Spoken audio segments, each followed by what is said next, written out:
Good morning, boys and girls. It's time to move on to chapter 38 in Front Desk. Where we left off, we kind of, Mia was walking home from school, stopped by a Pizza Hut, and she kind of made the observation about kind of everyone at Pizza Hut was paying for their own, they're kind of go 50-50 kind of thing, paying for their own meal. So anyway, chapter 38, here we go. Jason glared at me the next day. I could feel his anger vibrating off of him. I put my head down on my desk to avoid having to look at him. But when I looked up again, I noticed he was twirling a pencil. He was always doing this, but then I noticed it wasn't just any ordinary pencil this time. It was my pencil, the one my dad got me. Now, remember, Jason's a little angry with me because of her little interrogation yesterday in the class about, I think it was like in social studies class or something. Hey, give me that, I said, nearly jumping out of my chair. But Jason quickly held the sparkly green pencil beyond my reach. I waved my hand frantically so that Mrs. Douglas could see what an emergency this was. Yes, Mia, Mrs. Douglas said. Jason stole my pencil, I said, narrowing my eyes at him. The words shot out of my mouth, sizzling hot. Mrs. Douglas turned to Jason. Is that true? Jason, expert faker that he was, feigned shock and outrage. Of course not, Mrs. Douglas. This is my pencil. I would never take anything from Mia. Liar, I exclaimed. That's enough, Mia, Mrs. Douglas said. Both of you, up here now. She motioned with her finger, for the two of us to come up to her desk. I stared at my sparkly pencil in Jason's hand, which he clenched tightly with his sticky, sweaty fingers as we walked over to Mrs. Douglas. Is this about what happened at Hot Seat? Mrs. Douglas asked. No, Jason blurted out at the same time I said, of course it is. He's mad I won, I told Mrs. Douglas, so he's had to take the one thing. Tears slammed in the back of my eyes as I tried to get the words out. You didn't win. There's no winning in Hot Seat. There's only sitting, Jason said. Give me the pencil, Mrs. Douglas said. Jason handed it to her. I watched as she turned it 360 degrees. I don't see any name on it, Mrs. Douglas said. That's because it costs $5.99, I told her. That wasn't a pencil. That was practically jewelry. You can't just write your name on a piece of jewelry. Exactly, which is why it has to be mine, Jason pointed at me. You really think she can afford something this nice? My jaw dropped. What a thing to say. I'm afraid without a name on it, we can't tell for sure whose it is, Mrs. Douglas said. I sucked in my breath, preparing for the worst. Mrs. Douglas was going to keep the pencil for herself. Should have known. She probably had an eye on it for days. There's only one thing to do, Mrs. Douglas said. Break the pencil in half. Break the pencil in half? I gasped. How could she suggest such a thing? But before I could say anything, Jason shouted, No, don't break the pencil in half. Let her have it. Mrs. Douglas smiled. Now we know for who the true owner of the pencil, she said. I held out a trembling hand. Jason, she decided. Mrs. Douglas said that because I took so long responding to the proposal of breaking the pencil in half, I could not possibly be the rightful owner. And Jason, with his touching, heartfelt plea on behalf of the pencil, must be the rightful owner. So the pencil was his. It was the stupidest, most unfair thing I've ever heard.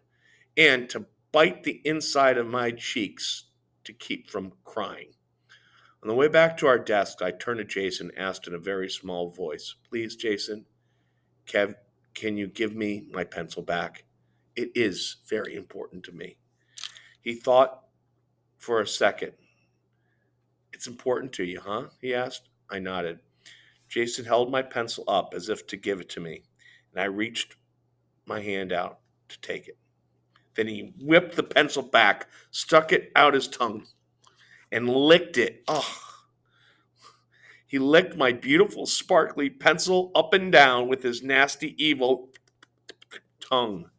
I was so startled I made a noise that came out as a half snort and half chirp, which only made him laugh. He stuck the pencil in his pocket right as the bell rang.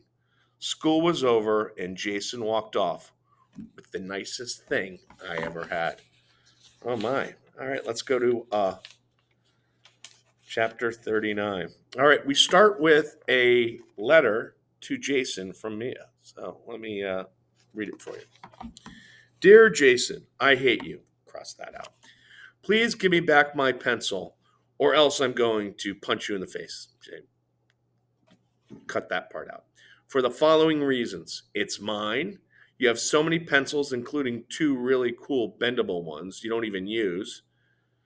3, the pencil costs a lot of money, and I know you saw us at Macy's, but we were just looking. We do not have savings. And 4, and she crosses this one out. That pencil is really important to me. You have no idea how much it means to me. But she crossed that out. So, sincerely, Mia. I crossed out number 4 because I knew he wouldn't care. If anything, it would only make him want to keep the pencil even more, just to irritate me. Wasn't that what this was all about? The phone started ringing. I put the pencil down. It was Mr. Yao. I frowned. Now what? Tell your parents I'm going to be gone this weekend, he said. I half listened as he explained how he was taking his family to Las Vegas. I was in no mood to listen to his vacation plans. What are you telling me this for? I said into the phone. I'm telling you because you guys keep having all those issues with the cable. If you have any while I'm gone, I left Jose's number with my housekeeper. I sat up in my stool. So you're not going to be at your house this weekend? That's right. None of you, not even Jason? Right. It occurred to me that there could be an opportunity here. Uh-oh. I don't know if this is going to turn out well, whatever it is. Lupe was less than enthused when I told her my plan. I'm wondering what this plan is. I don't know, she said. What do you mean? All we have to do is go over to his house after school and tell the housekeeper that we're from Girl Scouts and we're here to sell cookies. Then we'll ask her if we can use the bathroom. And when you're using the bathroom, I'll sneak into Jason's room and get my pencil back. I had been over the plan with her 3 times already. It was perfect. Lupe looked away. I don't want to get in trouble, she said.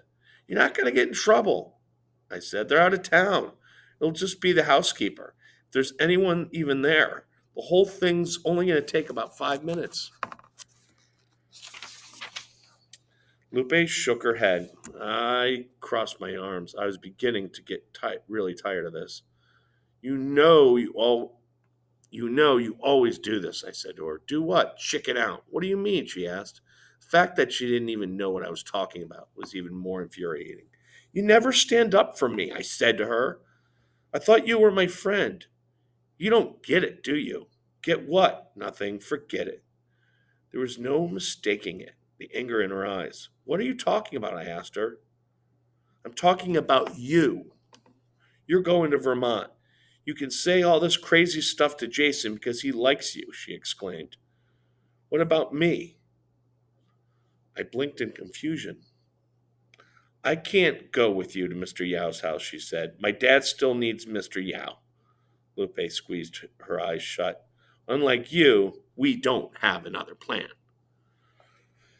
Oh, wow. Things getting pretty hot between Mia and Lupe. So, all right. Next chapter will be chapter 40. Till then.